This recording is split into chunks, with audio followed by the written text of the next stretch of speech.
Um. Oh, Jacko, can you hear me? Am I hearable? If you could just type in chat if I can be heard. Hello? Should be working.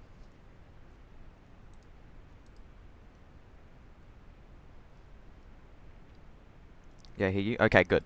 Good. Okay, yes, you're correct. This is PowerPoint. Welcome. You're the only guy here at the moment. Thanks for joining, Jacko. So yeah, um, it's it's the new year, 2025. Very nice.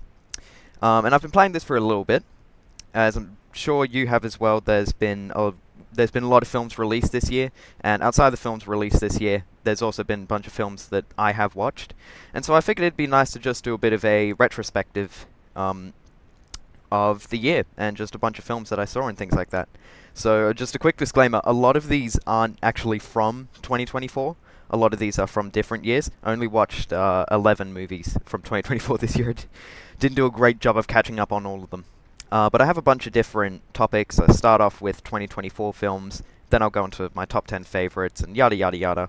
You can move in and out while this goes. I'll probably be here for 2 hours or so. I don't know, however long it takes. Anywhere between an hour and 3, I guess. But yeah, this is exciting. And I can't figure out a way of seeing the chat while I'm in PowerPoint, so that's a bit of a shame, but oh well. I'll see it later. So, without further ado, let's just get straight into it. So, starting off with the 2024 films I watched from 2024. Let's begin in 3, 2, 1. You remember Argyle? Like, do you remember Argyle? Does anyone here remember Argyle? Like, it was such a strange film. Just released at the start of the year, and there are a bunch of people talking about how many trailers there were for it. And then it just released, and everyone agreed it was bad and forgot about it. I saw this in February, I think, and it was such a strange film. I've said this a bunch of times, but if you haven't seen it, it's about like this girl who's a writer, and she gets caught up in this like action movie plot, and she starts seeing this guy as one of her book characters, and yeah, it's an action movie about a spy organization. But what's so weird about it is that there are so many twists. There's like 5 or 6 twists, and it's so close to being a parody of itself, but it just kind of forgets to do that. It just like without spoiling it too much, there's a reveal where like one of the people that you know turns out to be a villain, and then there's a reveal that the main character turns out to be like has like a secret past, and then there's a plot twist where it turns out she's actually a different secret past, and then it ends with them like ice skating over a random thing. It's such a strange thing, and it kind of seems to not realize that it's such a strange thing. It's like a parallel universe where every movie has just been made at a million miles per hour. I gave it a 6 out of 10 because like the strange and natural elements just kind of fused together to get a pretty middle score. But this is simultaneously the most memorable and most forgettable film I watched all year. Next one, we got Kung Fu Panda 4. Ooh, Kung Fu Panda 4. Yeah, not great, not fantastic. The first Kung Fu Panda film is one of my favorite films of all time. It is so good in every possible way. Second one is like a little bit worse, but most things are a little bit worse. It's still fantastic. It's a fantastic villain and all that. I'm sure we can all agree on those two. Number 3, I don't remember much about, but I remember thinking that it was, pretty good. And then this one came along, and it was fine. It was like a fine film, but it just didn't hit as hard. It didn't have the same emotional beats. The action wasn't as good. It was just kind of a standard kids movie, but it really shouldn't have been considering the previous 3 films. So that was a bit of a shame. I liked the 2 dads going to find Poe. That was very nice. I'm going to be honest, I don't mind Aquafina. I think she's a fine voice actress, and I think she's pretty watchable. I don't have many complaints on that end. Jack Black is obviously great. One of the biggest issues for me was, this is kind of a spoiler, but I wouldn't recommend you watch this. This is kind of a spoiler, but at the end, the chameleon who is the villain gets this power and brings back all of the other villains and like takes their powers. But it just kind of feels like it's copying itself. It doesn't do anything all that interesting. It feels like they could have had a really powerful villain, but the chameleon just ended up having to take the power of others in order to be anything at all. So it's really frustrating. This film is generally quite frustrating, so I wouldn't particularly recommend it, even if I did give it a 6 out of 10 as well. Next one, Ghostbusters Frozen Empire. This was my least favorite movie I watched all year. With that said, it's only like a 3 out of 10. I didn't watch that many bad movies, but this was not great. This was not fantastic. The biggest complaint that I saw online is that there were too many characters. There were straight up too many characters, and I completely agree. I think I liked 3 characters, but I didn't like the other 20 or so. Yeah, this film just... one of the things I do remember is that this movie has a very liberal definition of ghost, and I guess that was in the previous ones as well, but, like, the bad guys they go up against they aren't dead people, they're just kind of ancient deities, which is, like, that's fine, but I kind of want ghosts from the Ghostbusters movie, right? There didn't seem to be all that much interesting plots because they had to abide their time between a whole bunch of different plots because there were so many characters. It just didn't work. It didn't flow together. I liked this one guy who started getting more magical powers. Like, he was pretty funny. But other than that, this was just a really, really boring, bland movie. I don't love the kind of films where you could just watch a different one and get the exact same experience. It just doesn't work. Yeah. The Fall Guy. The Fall Guy. Yeah, The Fall Guy was good. The Fall Guy was a great movie, actually. I was going into it expecting a kind of standard action movie, and I don't love standard action movies, but this one, it did enough different that it really worked quite well. I'd give it like a high 7 out of 10, but I think, yeah, I'd definitely recommend this one. There's great acting on both Ryan Gosling and Emily Blunt. One of my favorite character was the villain, like the famous actor villain, who pops in kind of late into the movie, but he's really fun and really petty, which works very well. And I like all the film elements. I like how when Emily's talking about film elements, they'll pop up on screen. There's the split screen scene, which I'm sure everyone remembers. It's very good. Yeah, and the action is also great. It has a lot of, very interesting stunt things, and yeah, I would really recommend this movie. I think it's a very fun one, and it's way better than I thought it was going to be. Next up, we got Inside Out 2. Inside Out 2 was great. It was really good. Inside Out, the original, was one of my favorite films of all time. It's very, very good. And Inside Out 2, I think it carried on from that pretty well. It isn't quite as good. It isn't quite as emotional, I don't think. But I don't think it's trying to be quite as emotional. I think it was trying to go for a continuation, and I think they did that well. Anxiety is a really, really interesting character, and I love how she works. The ending is really nice. I think it's just a very good movie. And the best part about this, there are so many puns. There's a part where it's like anxiety, where it's like a T thing, and there's a sarcasm where it's an actual chasm. I don't think anyone else, that was very funny for me, and I'm glad they did that so much. I'm the #1 lover of dad jokes and puns. I love that so much. Moving on, we have Robot Dreams. Robot Dreams is one of my favorite movies of the year. It was genuinely so good. I'm pretty sure it released in some places in 2023, so I was kind of cautious about adding it or not. But it released where I live in 2024, so I'm going to count it. Yeah, Robot Dreams was so good. It was so good. So well done. Yeah, it's really emotional. It follows this dog and this robot as they try to go through life after losing each other, and it's really well done. The ending is super interesting, and I love how it works. It's simultaneously really happy and really sad, and it goes through all the emotions really well, and I love the characters immediately. There was no question about whether I love the dog character or love the robot character. I just enjoy both of them, and I love where it goes every single time. And it's just genuinely such an effective movie, and it gets its points across really well without even using any dialogue. This movie doesn't use dialogue. There's no dialogue whatsoever, and yet it has a more well-told story than most of the other films I've seen all year. This was such a great movie. I'd 100% recommend it. I saw the reviews for it on Letterboxd, and it had I think it was a bit below 4 average. A bit below 4 stars as an average. And I was honestly super surprised. I thought there were going to be a lot of 10-star reviews, 5-star reviews for this one.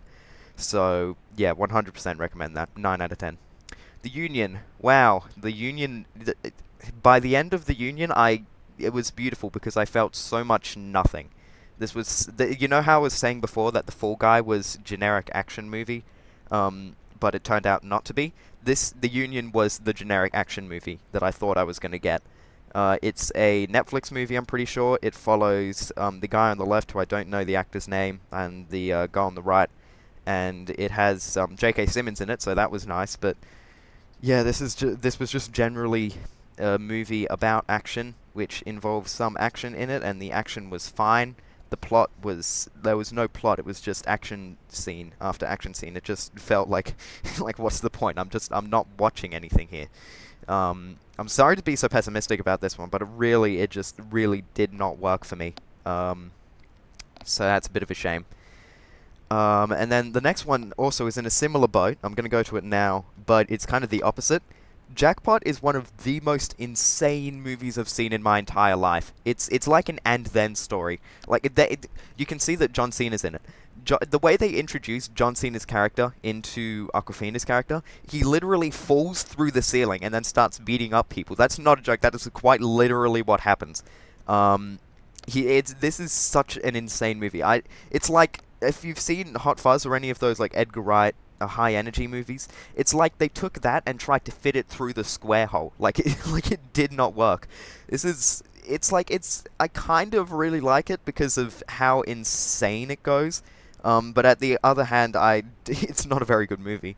But yeah, this was such a weird one. It just kind of popped into my memory and just stayed there simmering until I just thought, what the actual hell happened there? I haven't been doing plot descriptions. I should probably do those a bit more. Jackpot it's about this like kind of futuristic world, like half futuristic, where every year in this one town there's a jackpot where some person has a bounty put on their head, and if they win, if they don't get killed by the other people in the town, they win the jackpot. And if someone kills them, then the person who killed them wins the jackpot. Then there are these kind of organizations where they'll try to protect you, and if they do, then they ask for like 50% or 20% of the profit from the jackpot.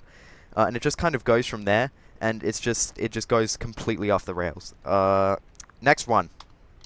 Runt. Yeah, Runt was nice. Runt was a very nice movie. This was an Australian film that I didn't realize so many other people didn't realize was there. But no, it was very nice. It was about a girl who takes in this stray dog, and he's very good at running, so she takes him to dog competitions. It's just kind of a feel-good Aussie movie. And yeah, I really only have one complaint for it, but it was it was kind of a major complaint.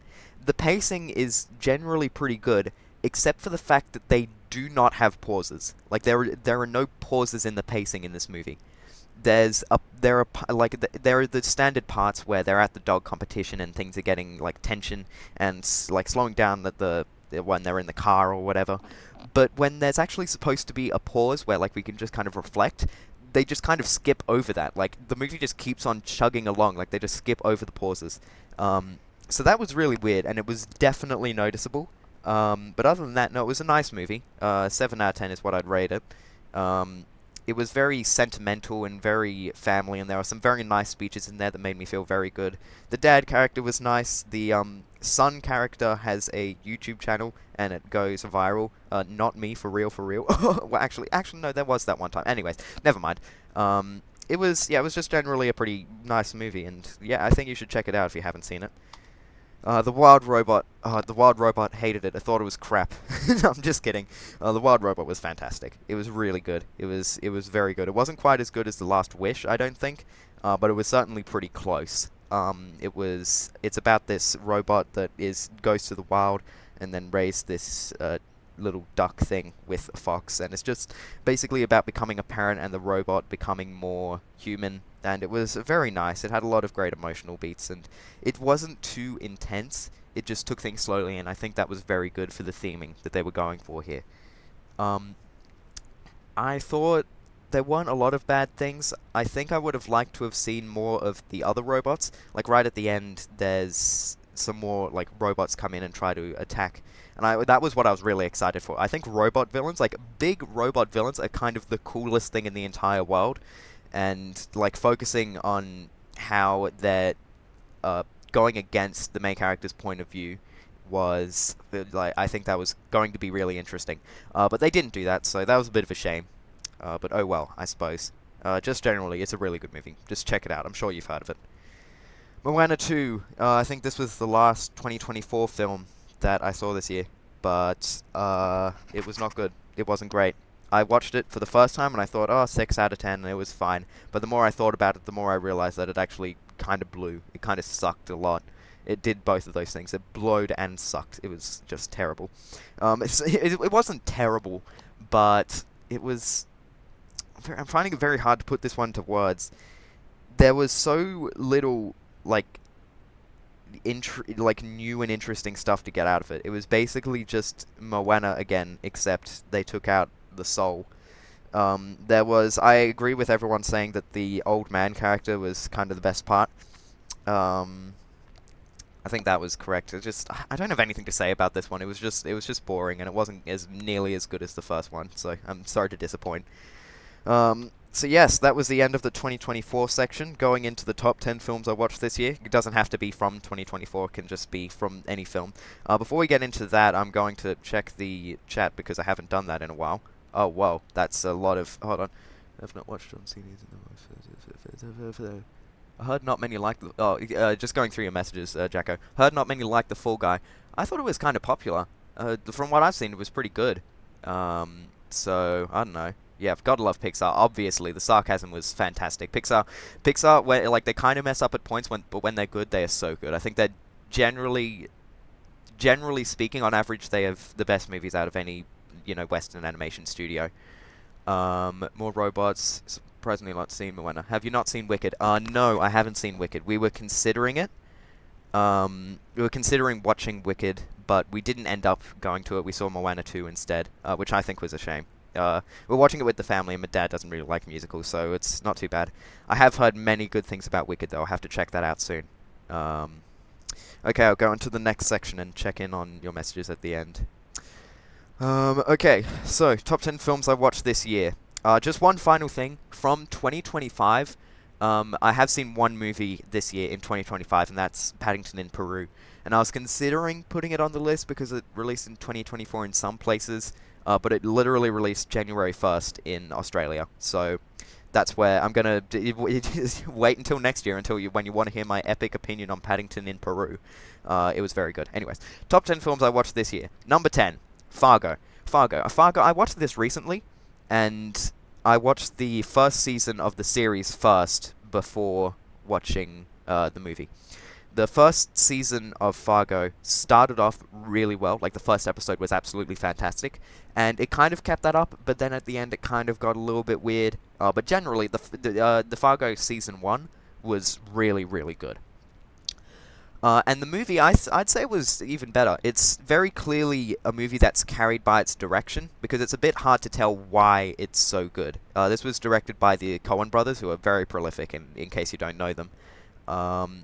And yeah, I think they were definitely on a roll here. It's set in Mississippi, I think. I'm not entirely sure. Missouri? I'm not sure. I don't quite remember, but it's a U.S. state, and it's just very well themed. It's got a general vibe throughout, and it's really, really effective. It's a very fun film to watch, even if you're not exactly loving what's happening on screen. But I was loving it, so it was kind of a double win.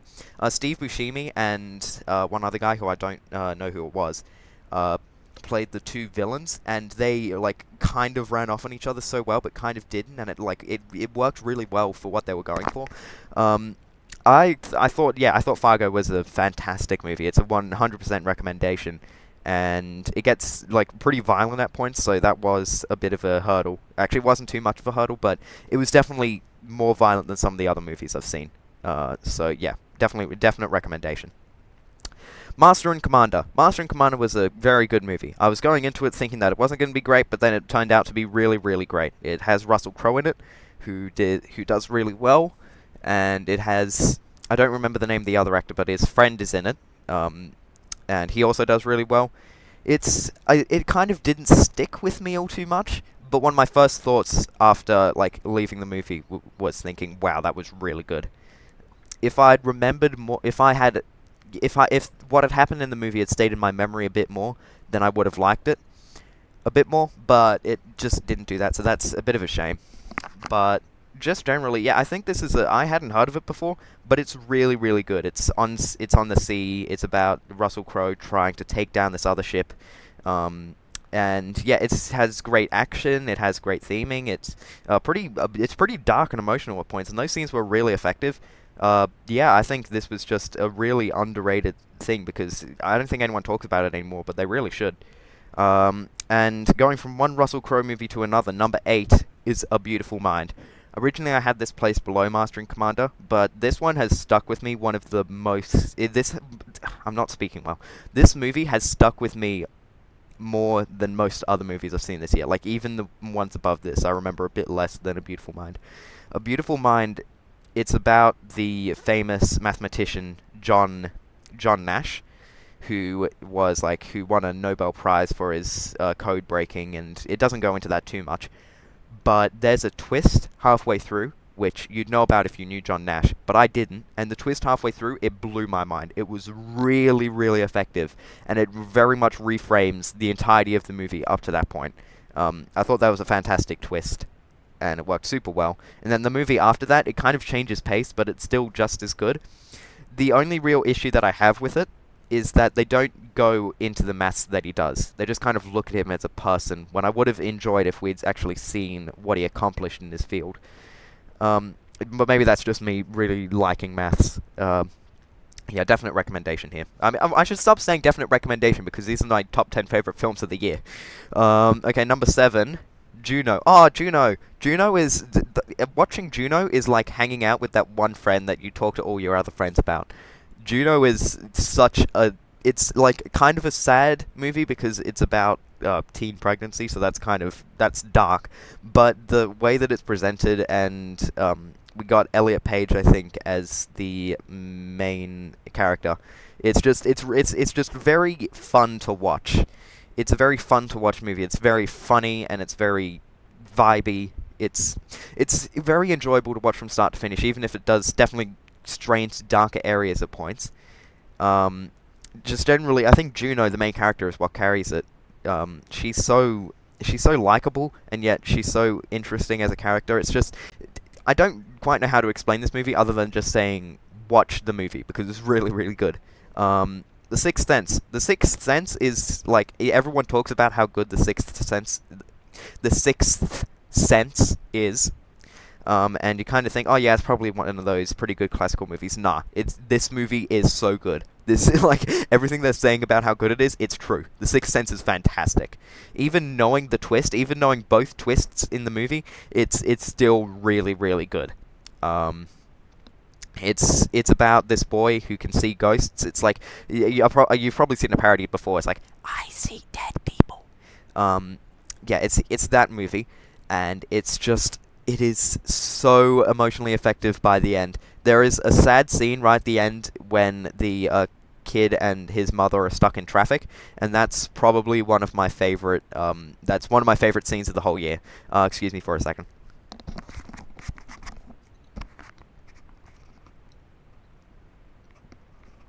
Sorry, I'm just eating stuff.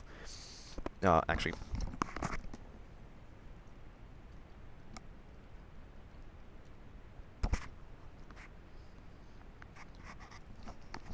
Yeah, I'm back. So, yeah, this was just... It was super interesting. I think the theming that it chose to have was really, really good.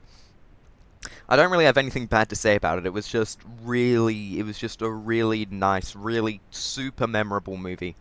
And if you haven't heard of it, what are you doing? Just watch the damn thing.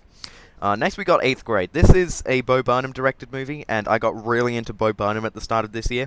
I think he's super funny, and he's super effective, like, he's super good with his emotion and his, like, the way he deals with complex things. It's just really good. And this was a great example of that. 8th Grade is such a, it's really uncomfortable, but in a really good way. It's following this girl who's very socially awkward, but she wants to get more popular and wants to be more extroverted. and it just follows her going through different friend groups, seeing who's a good and bad influence on her, and some of those bad influences are just the most detestable people of all time. The way that the actors and writing and direction gets you involved and on board with the characters is so good, because there were some people who I was like, oh my gosh, I love this guy so much, and then there was like one scene where a character does something terrible. If you've seen the movie, it's the car scene, and I was just absolutely despising some of the people at that point. It's really good in that sense.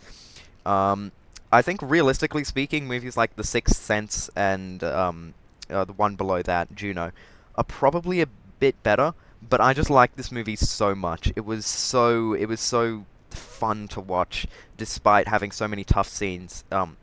There's a scene at the end with at a fire, and it's has the main character and her dad, and it is so nice. It is so satisfying after going through the whole thing with so many difficult points and having to see this girl go through so many challenges and just realizing it's really really nice, and I definitely recommend it. But it's definitely weird. It's weird. It's on the weirder end. Number 4, we got Robot Dreams. I already talked about Robot Dreams. Yeah, super good. Fourth best of the year. It basically does nothing wrong, pretty much. Next up, we got Little Miss Sunshine. Little Miss Sunshine was so good. I'd give it a 9 out of 10, but it is so close to a 10 out of 10. It's about this family, and they have to go to this talent competition for the daughter, who is, if you can see her, Abigail Breslin. And it's just about them trying to get there, despite their very non-conforming family type, and how they don't quite get on with each other at the start. And it's really good. I got really into these kind of emotional, character-driven movies at the start of the year, and this was the best one of that by far. It's so happy by the end, and yet there are so many tough scenes. I'm pretty sure there's the pier scene in this movie with Steve Carell and Paul Dano. That pier scene is probably my favorite scene of any movie I watched this year. It was so clever how they did that, and it was just so fantastic. It was such a fantastic way to end the character arc of both of those characters, essentially. I would have loved so many more scenes with Steve Carell and Paul Dano, but oh well. The only thing I didn't love about it is it became a bit too much about the talent competition by the end. I think it should have been primarily on the family the whole time, but by the end it's kind of just bashing child beauty competitions. So, I mean, that's fair, but still, you're kind of taking our focus away from the important parts of the film. But just generally, one of the best movies I've seen all year. I'm so happy I got to watch it. Number 2 is very much a change of pace. It's Hacksaw Ridge. Hacksaw Ridge is one of... people talk about, war movies and how they're really tough. I haven't seen a lot of them. Hacksaw Ridge is my introduction to that. Actually, I have a story for Hacksaw Ridge. My dad introduced it to me. My dad introduces me to a lot of films, and he first watched it with his dad when it first released in 2016. So my dad and my grandpa went to watch this together, and they both agreed that it was a very tough film, but a very good film. And the way my dad described it is he said that in most superhero movies or action movies, you see what the hero does and you think, oh yeah, I could imagine myself doing that. That's the kind of thing that I'd do in that situation. Hacksaw Ridge, the things that the main character, I can't remember his name, what he does in the movie, it is incredibly... It's just how do you do that? How do you have the will to do that? How are you such a saint that you're able to do that? This is one of the toughest and yet most magical movies I've seen in my life. It's the first one on this list that I'd give a 10 out of 10. It is so good. I know a lot of people don't love it, but it was just such a fantastic movie. It's just one of those war movies that you leave out of it, that you leave thinking, wow, all that happened. Wow. Yeah, I'm so glad I got to see this. And now for number 1. 3, 2, 1. I'm just kidding. We're going to honorable mentions now. Ha! Gotcha. With that said, I'm going to go back to the chat now. I'll see what's going on over there. Yada da da da da. John Cena adds sarcasm. Woo more robot. Russell Crowe. Yeah, he was in Les Mis. Fantastic actor, that Russell Crowe. Probably watch some of these films. Yeah, if you're going to watch any of them, Little Miss Sunshine, Robot Dreams, Sixth Sense. Those are the ones I'd recommend. Bo Burnham. Oh, you know Bo Burnham, yeah. Bo Burnham is so good. Yeah, it's if you like war films, I think you're going to like Hacksaw Ridge. I don't have anything to compare it against, but I'm pretty sure it's fantastic. Um, excuse me. Don't worry, we'll get to number one in a second. Honorable mentions. We'll just kind of speed run through these. Okay, Wild Robot. Yeah, this used to be number 10 on the list, but then I think it was Fargo that pushed it out. Yeah, it's really good. I've already spoken about it. Die Hard. We didn't watch this at Christmas time. We just watched it at a random point in the year, and yeah, it was just it was just generally a really well done action movie. This was the only way I can describe it is it's the action movie that made every other action movie generic. It's just really well done in every way, and you kind of get on board with Bruce Willis and the cop that's down below, and it's just I think it's just really good. I think it's just a generally nice movie that you should watch if you haven't yet. Next up, we got El Camino. El Camino. I watched the entirety of Breaking Bad this year. My favorite series of all time. It just generally got better throughout. And season 5 is my favorite TV season of all time. And Breaking Bad is my favorite TV show of all time. I already said that.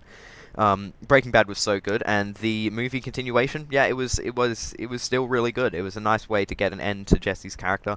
I don't think we necessarily needed it. I think the final scene of him in Felina was probably enough for me, but I'm still glad we got this. I think it's just great to have more content. It's just generally, it'd work well as a Breaking Bad episode. And yeah, it was just a nice continuation. I don't think they did anything that wrong. Excuse me. We got Zoolander, let's go.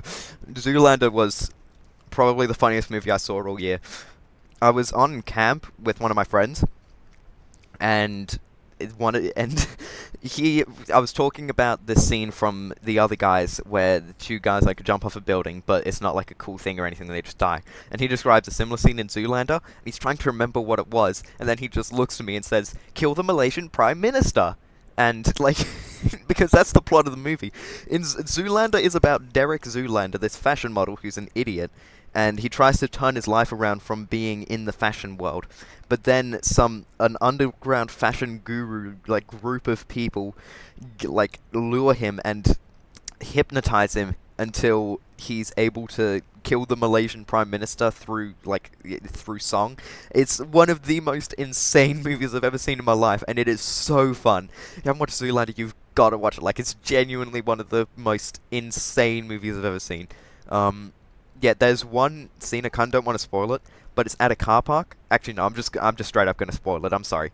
But it's at, like, they're at a service station, they're at a gas station, and they're playing around, and Derek Zoolander has kind of moved away because he's feeling a little bit sad. But all of his other friends are just like taking the gas pumps out and just like spraying gas at each other. And then one guy tries to light a cigarette, and then all of his friends are just like lit on fire, and it cuts to their funeral. It just moves crazily. This was such a fun movie. Final in the honorable mentions, we got The Usual Suspects. Yeah, The Usual Suspects. It starts off like the majority of it is a 6 out of 10 movie, I think. Like, it's not great. And then there's a twist, and that twist scene, it was really good. Bumps it up a fair bit. That scene was a 9 out of 10. Then there's a second twist. That scene on its own is like a bloody 11 out of 10. The final twist scene is not only super well done, but it's super interesting, fits really well. It was just genuinely fantastic, the final twist. It's a movie that only works because of its ending. And I knew that going in. I knew there was a twist, but I did not see it coming. And it's fantastic after watching the movie to see the clues towards the twist, because there are a surprising amount of them. And some of them are really in your face. It's a twist movie, and it's really good at being a twist movie. Okay, so number one best film I watched this year in 3, 2, 1. Bo Burnham's Inside. In a way, it's kind of close to some of the other movies I've seen this year, but in another way, it is just leagues beyond them. Inside is the most... I literally cannot describe it. It's the most depressing film I've watched all year. It's such a collection of the, like, terror that's been building inside someone for the past 5 years, and it is at some points it is absolutely terrifying in more ways than many horror movies are. It's because it feels so real. Bo Burnham can just tap into emotions, and he really shows how much of a curse that is in this movie. It is. I'm glad he's not making stuff anymore. But with that said, this is my new favorite movie of all time. It is just. It is so poignant, and with the end, like alongside it, all the songs are really good. Just you might know this already, but this is the one that gave us "Welcome to the Internet," and ignoring the fact that it's a super popular song and it came a bunch of sounds on Shorts and TikTok, it's like it's really good. It's like a fantastic song. It has "All Eyes on Me" in it, which is "All Eyes on Me" is like one of the most like it's such a good way to end it. Speaking of endings, "Goodbye" is also really good. There are no duds of songs in this movie. Like at the start, there's one about FaceTime and Instagram, and those ones aren't exactly like the best things in the world, I think. But this is like, this is such a well put together thing, and I was watching it for a third time, and I had to stop watching it because I could remember every single line of dialogue in the thing, and I was getting like nothing new out of it. It was this is one of the best films I've seen in my entire life. Okay, now those were all movies that I saw for the first time in 2024. Now we're going on to movies that I have watched before, but I still thought were really good. I'm gonna go to the chat now. Just check that out. What have you been saying? Woo, Die Hard, what a film! Let's go, Bo. Yep, Bo Burnham is so good. My favorite song from his is "A World on Fire."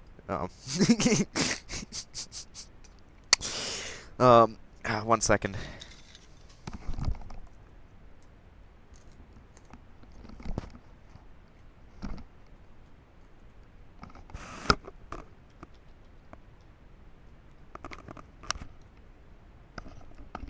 What, Bo Burnham was in We Bare Bears? What? Bro, I watched that for a bit. We Bare Bears. Yeah, I kind of remember that. That's really cool. Thanks for telling me that. I'll have to check that out at some point.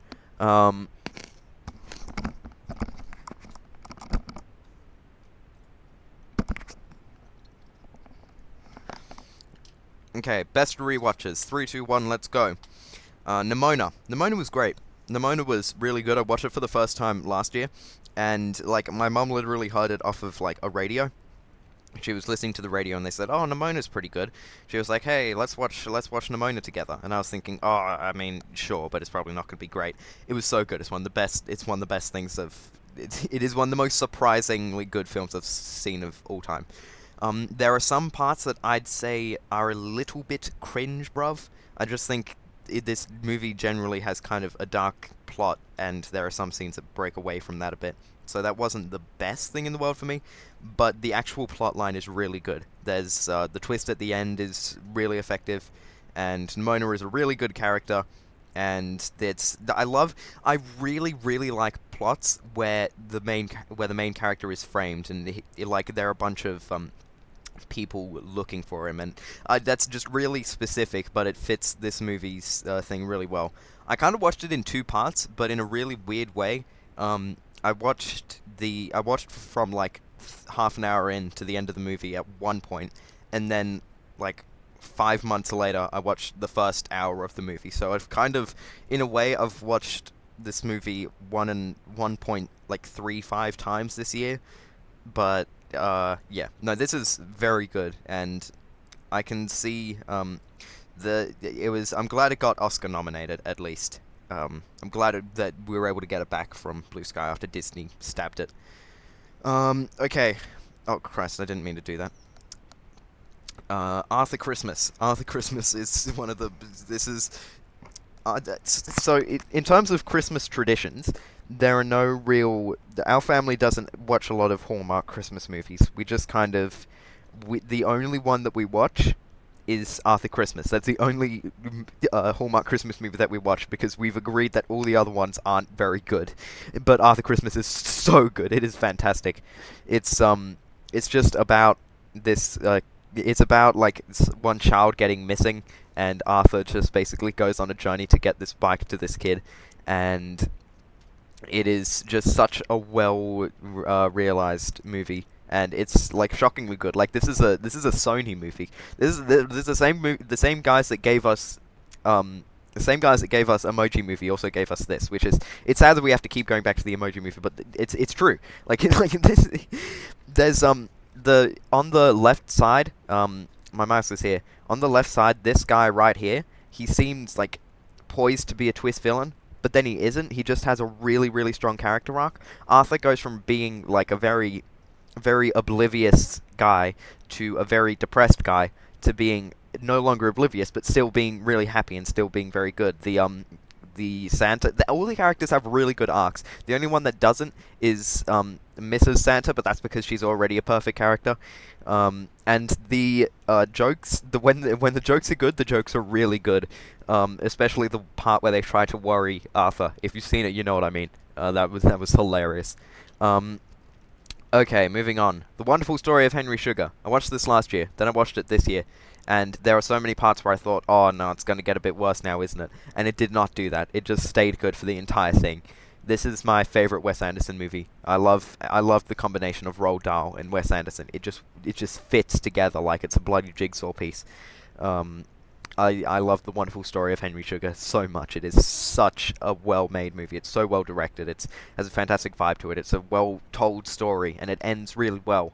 It's my favorite of the 4 little Roald Dahl Netflix movies that he did, and this is such a and it's only like 40 minutes long. This movie is only about 40 minutes long. It's closer to a short film, and that just makes it all the better for watching it.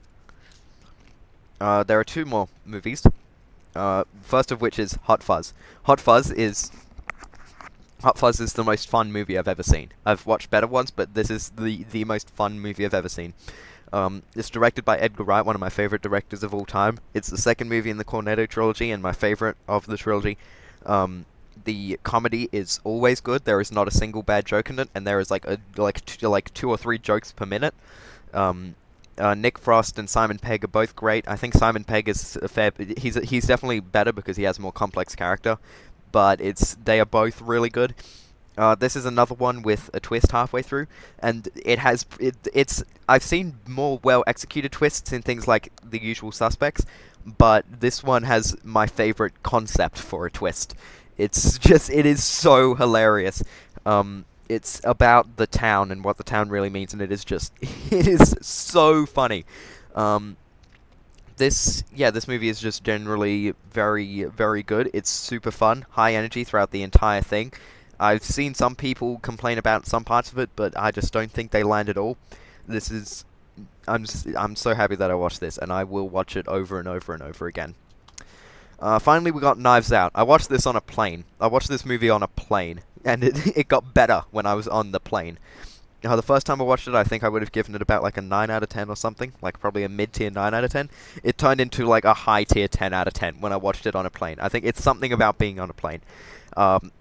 Despite the like terrible audio from those crappy little headsets that they give you, and all the other extra noise, this was so good. This one also has a twist, like some of the other films, but this one just it spends a solid 10 minutes just explaining what the twist is, and every single line comes back, and it is so fun to watch it for a second time and figure out how every line comes back. Every single character is interesting. I like all their arcs. I love Ransom. Ransom is such a well done character. The main girl, Ana de Armas, I think, is really good. Daniel Craig he's also really great. It's a super well done thriller that just never stops. You keep on thinking, oh, it's about to slow down now, isn't it? But it just does not do that. It just doesn't. It is such a good movie. It is so interesting. And yeah, it's one of my favorite films of all time. Okay, moving on to notable other stuff. So these aren't any movies that I thought were great, but they're definitely memorable. They're definitely memorable in one way or another. So yeah, we'll get into those soon. I'll check the chat now. Les Mis, Die Hard, You know what? I probably could get chat up on a different device like a phone. I'm gonna do that now, actually. Yeah, Hot Fuzz. I'm so glad you like Hot Fuzz. Let's go.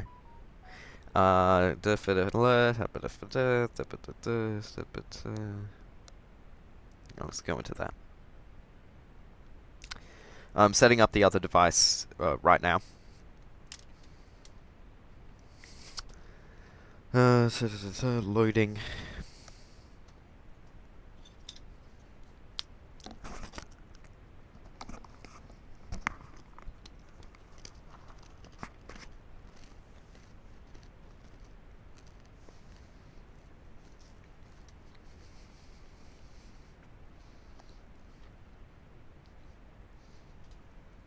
Okay, the chat is officially up on a different device. It's working now. Thank you. I was being a little bit stupid there, and you fixed that. Okay, now on to notable other stuff. First up, we got Passengers, which is, in a way, my favorite movie of the year because it just kind of messes up, like, over and over and over again. And it's like the plot of Passengers is Chris Pratt is on this ship, and the ship is supposed to keep people in cryosleep for a while. So how you doing anyway? Hold on, I'm going to stop talking about that because you asked me how I'm doing. Thank you for asking. I'm doing pretty well, thank you. I was a bit worried that no one was going to be here for the stream, but thanks for popping in. That doesn't mean you don't have to stay or anything, but I'm glad I'm glad you're staying. And yeah, I'm going pretty well. How are you going, Jacko? While I wait for you to respond, I am going to keep on talking about Passengers. So, this is about it's a giant space fleet heading to another planet. And then Chris Pratt wakes up about like 80 years too soon. So he's going to die on the ship. He can't get back into cryosleep. He's just stuck there.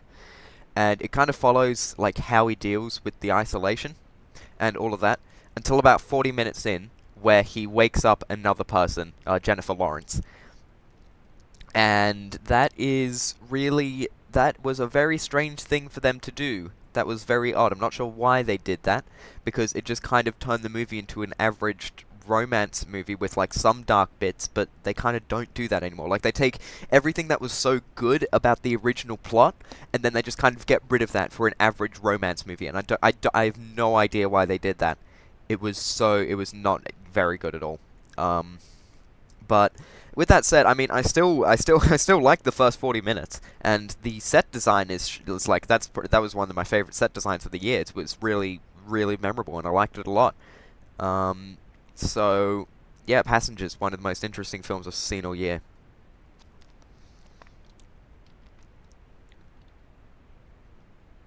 Stayed up for me. Thank you for staying up for me. Interesting films, yes, Jackpot. We've already spoken about it. It's an and then story, and then people start chasing her, and then she goes into a kung fu place, and then John Cena bursts through the walls, and then they go to, I don't know, why not like MGK's house, and then they keep on doing stuff. It's such a strange movie. I have no idea why they did it. Is that 2 in the morning? Is that 2 in the morning? Why are you staying up to 2 in the morning? That's that's kind of weird, but that's not weird. Thank you for staying up to 2 in the morning for this little stream I got together. Thank you. that's really kind of you. Okay, moving on. Other Bo Burnham stuff. I watched a bunch of Bo Burnham stuff. I watched what? I watched Make Happy. I watched the first half of Zack Stone Is Gonna Be Famous. Yeah, he's just super effective comedically. Why am I stopped talking? He has fantastic themes in his shows. He's clear that he knows a lot about what he's doing. Yeah, he's a fantastic performer, and it's clear that he made the right choice to like retire, I'm using quotation marks, when he did. But yeah, What was really good. I think it has the best songs in general. Make Happy had a lot of fantastic humor, and I thought Are You Happy at the end of Make Happy is one of the best Bo Burnham songs. And Zack Stone Is Gonna Be Famous. Yeah, it's just also really good. I've less to say about the Bo Burnham things than I thought I would, but oh well. It is bloody Bo Burnham. He's probably never coming back, which is a bit of a shame.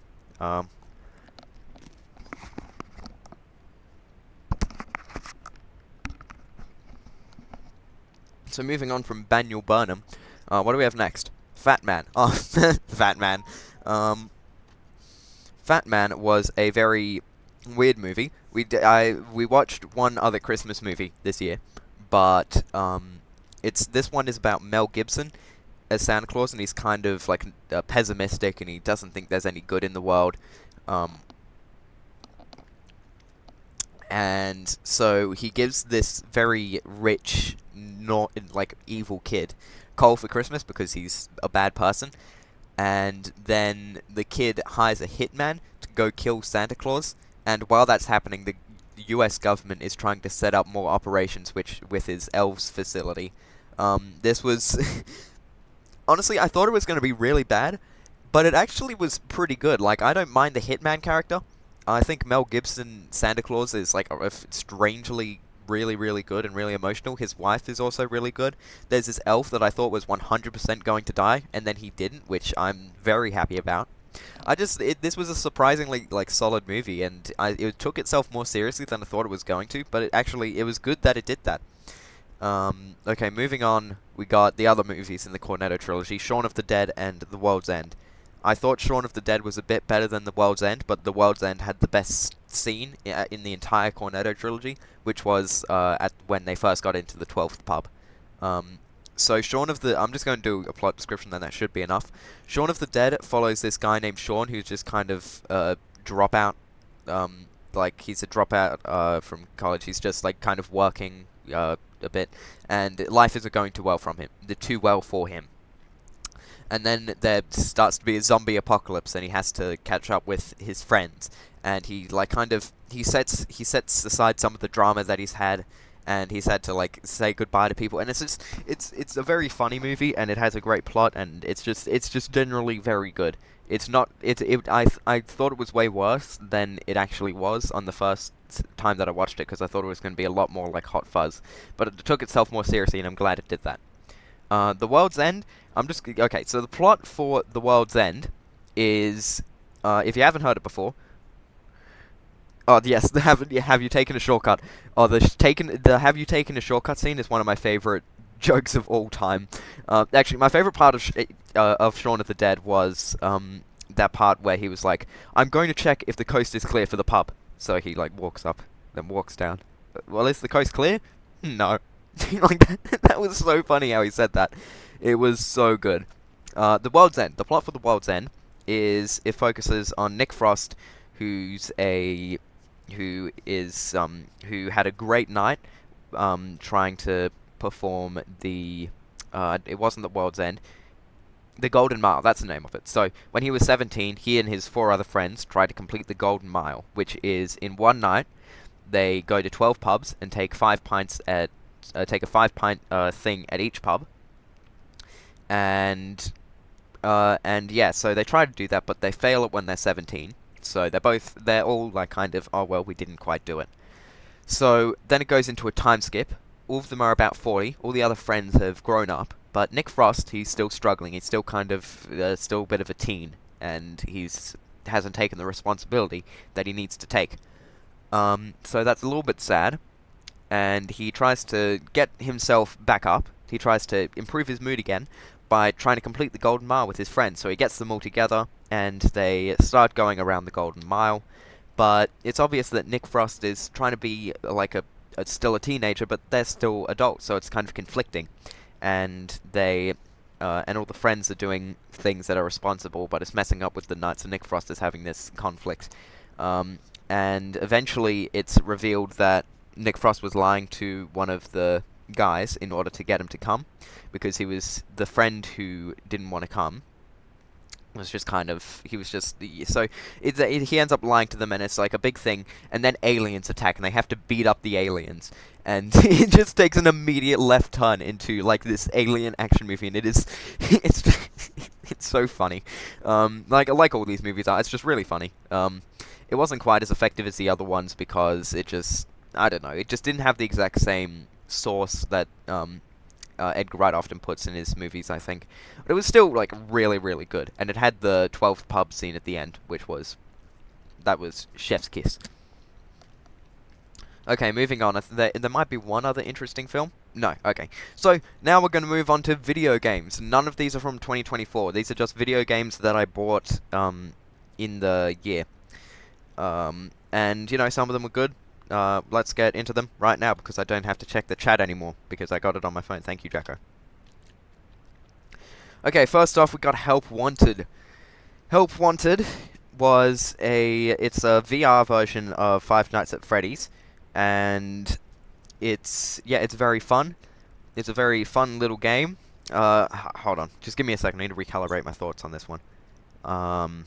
Yep. So, Five Nights at Freddy's. I haven't played a lot of the games, but I know a lot about the lore. I've watched a lot of videos about it. I've watched a lot of videos explaining the games. So I'm pretty well accustomed to it.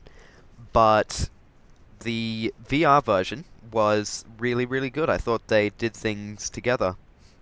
Oh yeah, and it was very nice going up against Nightmarion. There was a night with Nightmarion, and that was terrifying because I knew that he could clobber me in a game of dodgeball if that happened. It was much better to go in FNAF 3, the version of FNAF 3, because I knew Springtrap couldn't beat me at dodgeball. So that was good.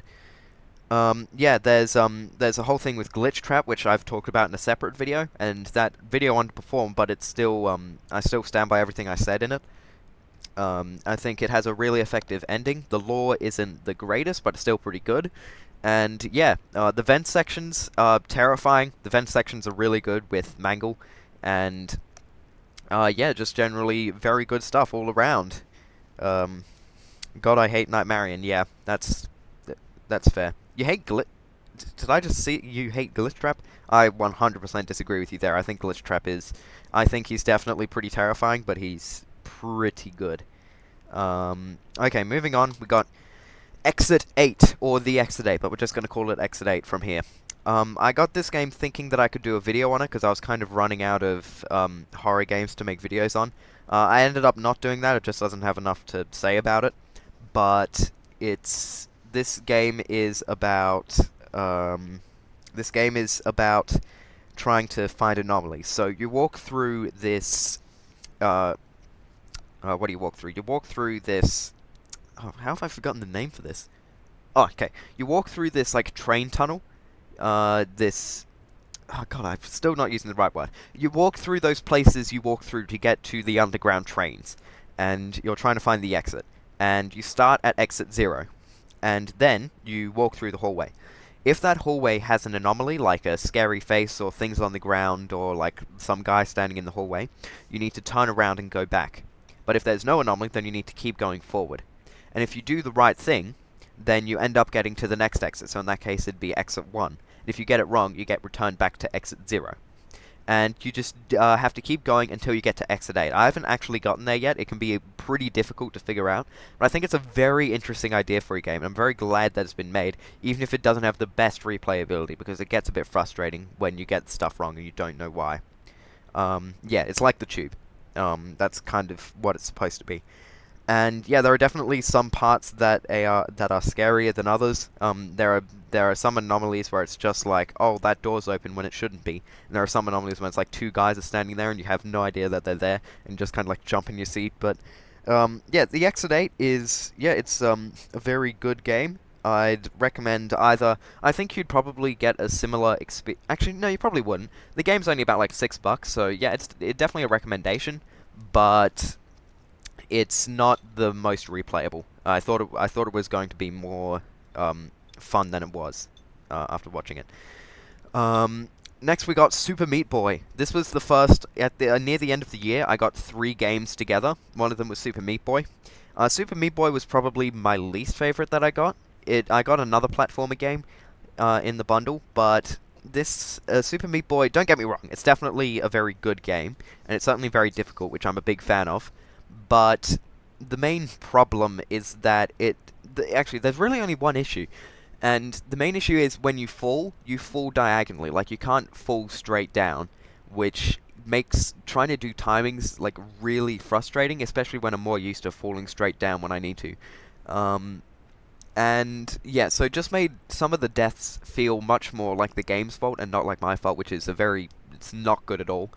So it was, I've said a lot of negative things, but that's because I mainly remember the negative things. There are a lot of good parts about, there are a lot of good parts in the game. So yeah, completed 2 worlds at this point. I've played it for a little over an hour. And yeah, it's like a very wacky game, so I think that's nice. I can see why it got so popular, but it just didn't hit quite as well for me, especially since with the bundle I got Celeste. Celeste is super good. Celeste is, like, I've heard people talking about it as like the generally accepted good platformer game, and yeah, that's completely correct. It's really, really fun. It's really well made. All of the strawberries are well placed. All of the what's the name? All of the things that you have to dodge are well made. It's a very it's generally really, really good, and I think everyone can agree that it's really, really good, and that makes it even better. Because there's no denying the fact that this is a really, really, really nice game. Oh, you haven't played it? Yeah, I'd recommend it. If you enjoy platformer games, Celeste is the platformer game which you have to see. It's super fun. It's super fun. I've beaten the main game, I've gotten to the summit, and I've gotten about 100 strawberries so far. So I'm not the absolute best at it, but I think I've played it enough to figure out a bit about it. Yeah, it's just super good, super well made. Next up, we have the most interesting thing on this entire PowerPoint. We have Soma. So, just so you know, in about 2 weeks' time, I'm going to be releasing a video that's about a topic, and I'm making it with my friend, and it's been a long while coming. So that's going to be made in 2 weeks. I'm hoping about 2 weeks after that, I'm releasing a video on Soma. Soma is the most thought-provoking game I have played in my life. It is the general idea with Soma is that you go in for a brain scan with this doctor, and so he puts the helmet for the brain scan over you, and it happens. And when you wake up, it's about 100 years in the future. You're in an underground water facility, and there are now creatures attacking you. And so that's the base idea. But it really starts to get more interesting when it starts to get more interesting when you realize what's been making all of this stuff happen. It's very, very existential, and it's very, very interesting with how it develops these existential themes.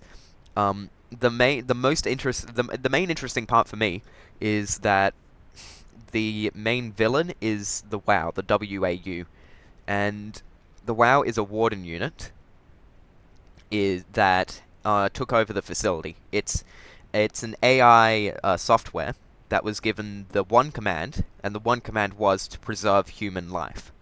And because it's taken this command, it has took its I'm not explaining this correctly. Hold on, just give me a second.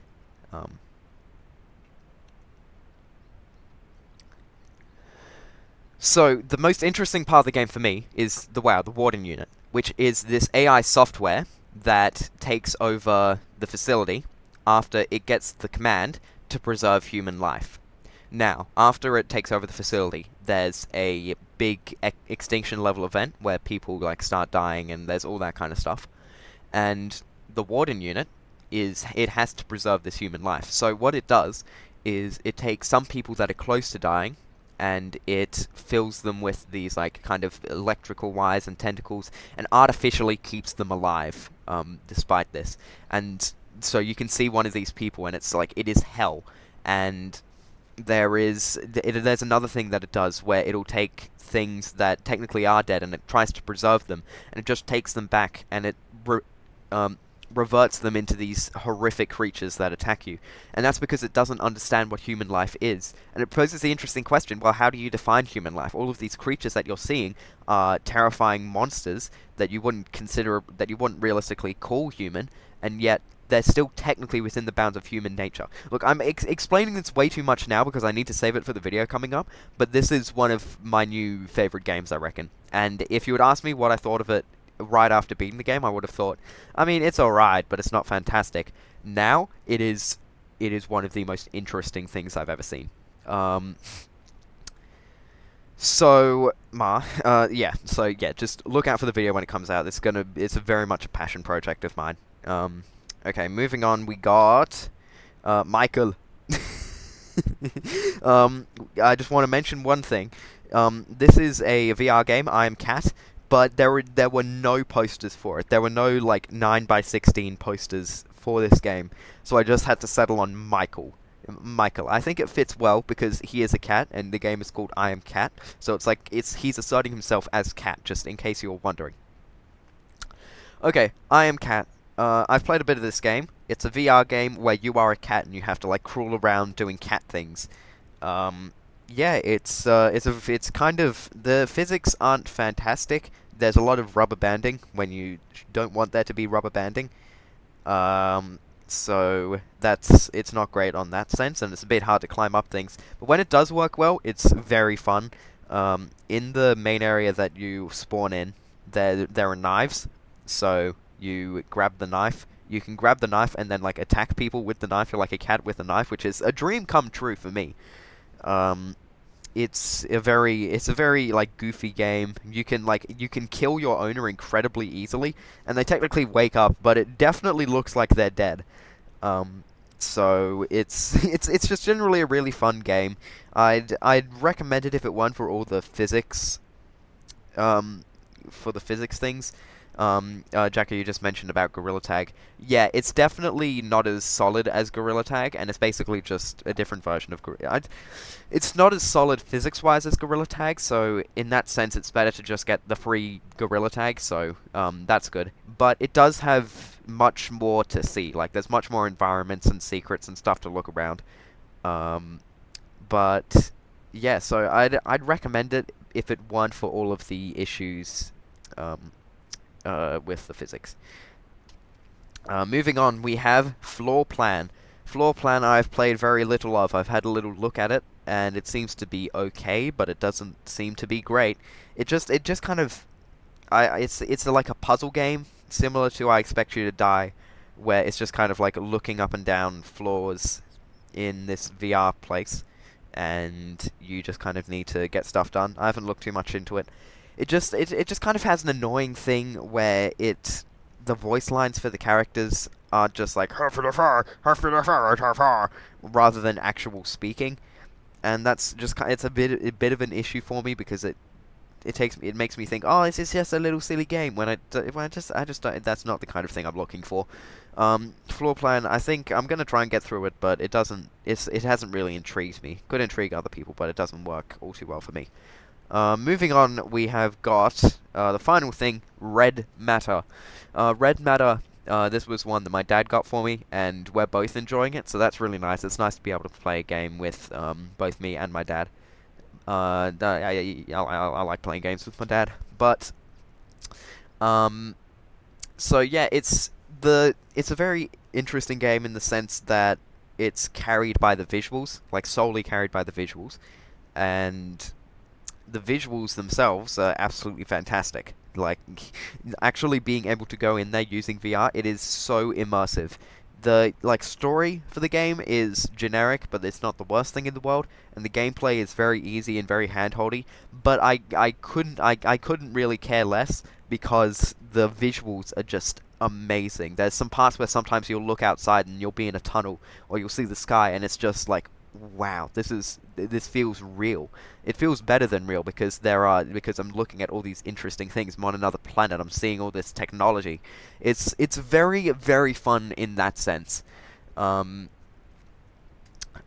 so it's very nice. But that's about all I have to say about it. And that's the end of the stream. Honestly, I thought it was going to go for way longer than it did. I thought I was going to be here for like 2 or 3 hours, but I was not. So that's pretty good, all things considered. I noticed there's now a third viewer. You came in here right at the end, but that's okay. So yeah, thank you for watching. I suppose I spoke a little bit about what I'm gonna make in the future, which is, you know, all that Soma stuff, and the next video. I may as well say the next video is going to be on the Owl House. Which is a fantastic series that I watched a while back. And yeah, I kind of have some more ideas for videos, but honestly, I don't have a lot horror related. If you guys watching have any ideas for horror videos, I would be thrilled to hear them. The Soma thing came from the White Christmas video I did, which is now blocked. some guy commented, "Hey, this kind of reminds me of Soma," and from that, I just played the entire thing, fell in love with it, and now I'm developing a script for it. So these videos are carried a bit by you guys and what you're willing to watch. Um, so there are three people here. I'm gonna say one thing, and I don't want you to tell anyone else. Jacko, you are my favorite viewer. I may say other things in the future, but you are my favorite viewer right now. It is apparently it is now 2 in the morning where you are. It is. I'm so glad that you like my videos enough to be able to watch them, to be able to stay up to watch them. So I just want to say I really appreciate that, man. So thank you for that. I was a fair bit worried that like no one was going to be watching for this, and I'm glad. So, yeah. If you have any ideas for videos you want me to make, I'd be willing to hear them out. I'm probably going to post this as a regular video. If you're watching this part now and you have ideas, please feel free to say them. I might look into them a bit, and they might turn out well. And yeah, yeah, thank you for watching. I'm glad we were able to talk about 2024. Can't wait for the one on January 1st, 2026, where I talk about all the films that released in 2025. Okay, thank you for watching. Let's end this stream now.